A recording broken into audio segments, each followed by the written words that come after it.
Okay, first of all, I want to give you an idea of where Papua New Guinea is. As you notice, it's kind of northeast of Australia. This is an outline of Papua New Guinea, kind of in relation to the rest of the world. Okay? This is the mainland of Papua New Guinea, the red pink part, and then this is the island region, and then out in here somewhere are the western islands, which the Manus Diocese takes care of. So this is Papua New Guinea, Solomon Islands, and now I will go in detail more with the area where I was working. Here we see the island region. Here, Manus Island, out in here are the western islands, which you don't see on the map. Actually, they're little atolls. Here is Manus Island,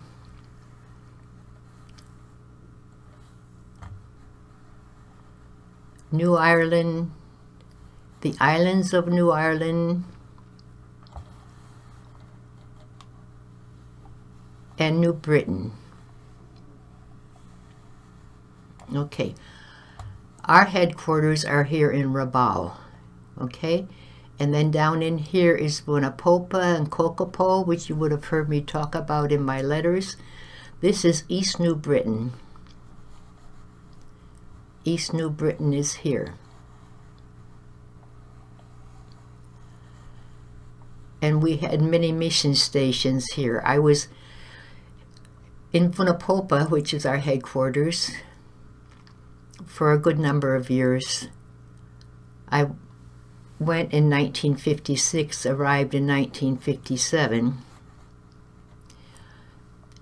and I was there in 1962. I went to New Ireland Diocese, that's Kavieng Diocese, and that comprises all of Manus, all of the islands here, and New Ireland itself. Most of my life was spent on Lihir Island. I mean, most of my time in the islands was spent on Lihir Island Group. For some time, I was in the later years, in 1970s, a bishop asked me to be health secretary, which meant that I was looking after 10 health centers. We had health centers here on Tanga Island Group, on Lihir Island Group, on Tabar Island Group, in Lavangai Islands, in the Manus Islands, and then on the mainland here in Lemacot, and in the southern area of Manga. We had a nursing school here in Lemacot, which trained nurses for the islands, and we also sent them to the other dioceses because the girls that we trained were used to working in remote areas. So that kind of gives you an idea of the videos that I'm going to show you, what it involves. Most of the videos will involve the Lihir group because that's where I was for about 16 years. Lihir has the main island here, and then 3 small islands, Mali, Masahet, and Mauhur. I would try and visit these islands about 3 times a year,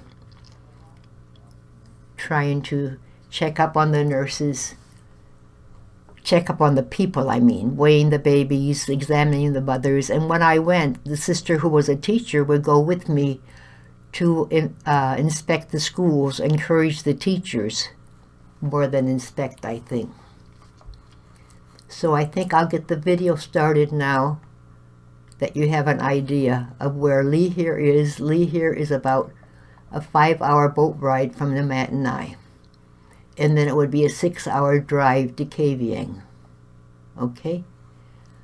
So I think that covers what I need to say about introducing you to the islands of Papua New Guinea. Okay, let's move on then to the videos. As I said on the first DVD, welcome to Papua New Guinea, the land of the unexpected. This here is in Lorengau, Manus Island. They're getting ready for the ordination of one of the local men there. You see him, Clement Kaulam, who will be ordained at this ceremony to become a priest. He's there with his family. They're bringing him in. This is all outside. There you see they're taking the traditional clothing from him. He's leaving behind his customs to a certain extent. It's symbolic. The shell money, the special things that marked him as a special man in the tribe. And there they're putting on him the elb, which is one of the garments that the priest uses or puts on at Mass. They put down the white carpet, and there his parents are bringing him to the bishop. And the people are dancing. They're bringing him with song and dance to start a new profession, a new way of living, a new commitment. He's committing himself to service for the church, for the Lord. It's Father Tom Burns in the back. That's Bishop Alfred Stemper. There's Father Clement with his stole and vestment on. There, the ceremony of ordination is over, the Mass is finished, and he's blessing his parents and his siblings. In the Manus area, they do not raise pigs. They use large rocks to build a fence in the sea at the edge of the island. Weeks before the celebration, the men dive for turtles. When they catch them, they turn them over so they cannot swim and bring them to the fence to release them. They are fed and stored there till the celebration, when they are killed and cooked. And again, with song and dance, they're bringing Father to church. This is a day later, maybe 2 days later, for his first Mass. His ordination Mass, he said, with the bishop, and now he is having his first Mass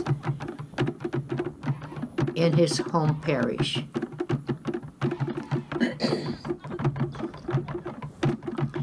And again, they bring him with song and dance. This is after Mass now, where the women are dancing around him. Today will be a day of dance and celebration, and which will go on most of the day. It's a way of saying we're proud of you, we think you're great, when they dance the circle around him like that. There the women are dancing. That's his sister with the shells around her head. That's Father Tom and Helen, his sister, and the other woman here that's pretty dark is Mary Mohe, also from Manus Island. The two were teachers at the parish where Father Tom Burns was pastor for many years. And they're time for pictures. That's Sister Bernadette from Lihir Island, and some of the native sisters, a community, they call them FMI, Daughters of Mary Immaculate. Those are the initials for the Latin letters, the FMI. Here are the garlands, a different type of drum which is hollowed out of a log, and the people beat that for the music. That's very popular in the Manus tradition, though they also do it in Lihir, which you probably have heard on the last DVD. One of the elders, probably very closely related to Father Clement, is dancing. And Father Clement and another, the man on Father Clement's right is also a priest from the same island, who was ordained several years previous. And the dancing will go on for some time. while people just sit around and chat, or someone decides to dance, others will join them.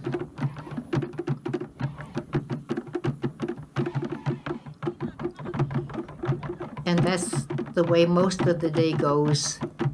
And of course, there's a lot of food in between, which will be shared with the different families. You can see the leaves in the background where they have the food covered up.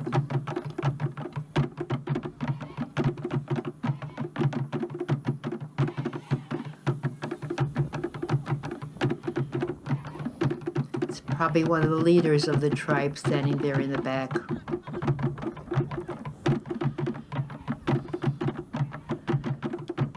And it's kind of an impulse when people start singing and dancing and the others join in, depending on a little bit on the music that's going on.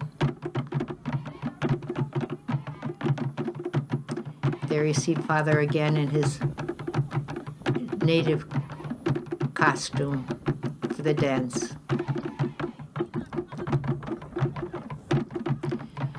And there he is having a little bit to eat. That's the food prepared. They covered up with leaves to keep the flies off. That's Sister Fidea and I and Lee here milking the cows. We had cows, which we use for milk and for meat. There we are feeding the calves. The girls are helping us. We usually have a few girls living with us and working and helping with the domestic things. That's a speedboat that we had. We have the Robert, which is the bigger 40-foot boat, and then we had the speedboat for places that were closer. This is the school anchor. Like I said, it's a school that's anchored in the village where the children, that's Father Earl, one of the priests who was visiting. The school is anchored in the village, which means it's Father Tom Burns, and the nun that was there was Sister Frederica, which just flashed by while I was talking. You see her there in the distance. She is in charge. She was the teacher, the principal, the organizer, the everything of the school anchor, teaching the girls and the boys skills that they can use, because we only had the 1 or 2 high schools, one for the government. There the children are bringing leaves, sago leaves, for re-roofing the buildings. The leaves probably only last about 2 years. They maybe would last 3 if we would make fire in the buildings, which would kill the insects or chase them away. But about every 2 years, the teachers or some men from the village will come and repair the roofs, and the children get involved by collecting the the sago leaves that they use for that. I said before, they have a government high school in Kaving, and the church had a big high school in Mongop. So it was limited how many children from each parish would be able to go to high school.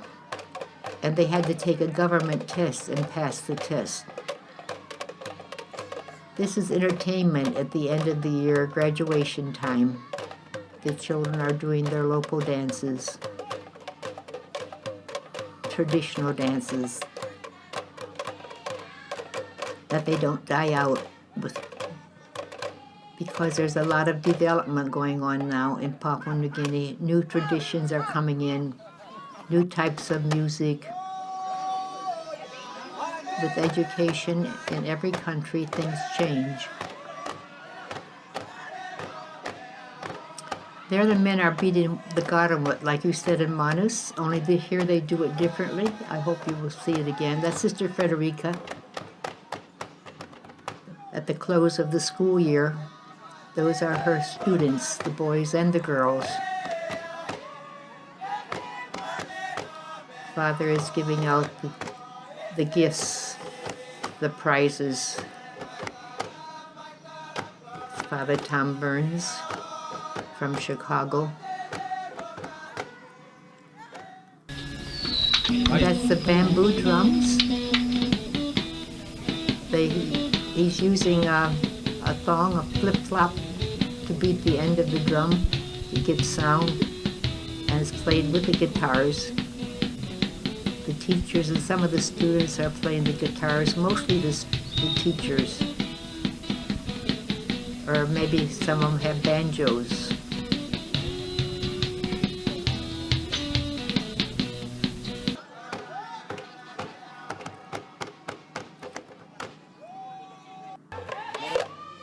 Here again, the gifts, I think these are for the younger class. And with the celebration, we have our dances. Celebrating the end of the school year.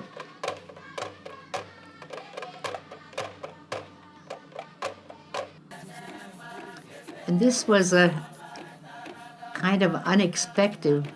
We have the pump here. That's our source of water, the water hole. And there was a pump that pumped it up about a mile to a tank which fed all our buildings, the schools, the school of nursing, the sisters, the fathers, the staff.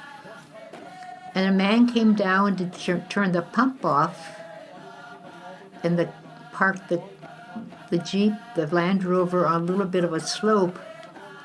And as he went in to turn the pump off, the Land Rover drifted into the water hole. And fortunately, there was a fisheries department in Kavieng, and they were able to help us to get the truck out, the Land Rover.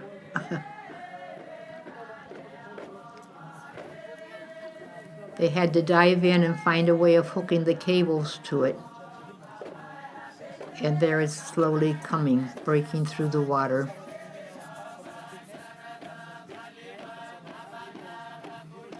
And you see that was a big thing for everybody that day. A lot of spectators. All the schools were there, some people from the village.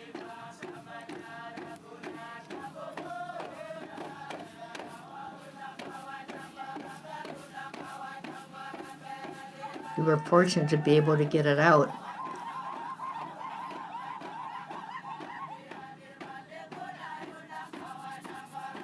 The water hole is not stagnant, it's bubbling and drifting the water, so we were able to continue using the water after we got it out.